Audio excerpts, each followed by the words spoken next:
O resultado das urnas no último domingo na capital maranhense, além de definir a vitória de Eduardo Braide diante de Duarte Júnior, a eleição revelou outros dados importantes. 180.904 eleitores não votaram.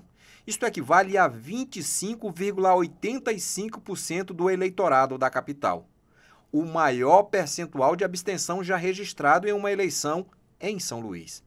O presidente do TRE Maranhão analisou os números e lembra que a pandemia teve um peso importante nesta eleição. Esse percentual, considerando a pandemia, não foi tão alto, entendeu? Foi inclusive bem abaixo do que no resto, do que no país como um todo, né?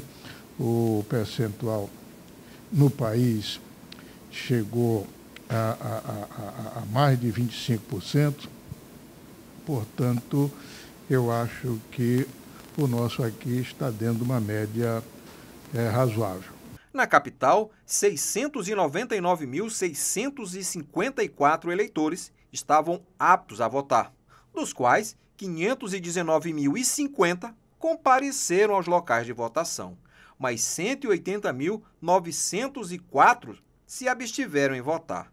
Na eleição de 2016, o segundo turno registrou abstenção de 16,10%, ou seja, 106.224 eleitores deixaram de votar. Além da pandemia, o que pode explicar o aumento da abstenção no segundo turno é que, no primeiro turno, existe a eleição para vereador.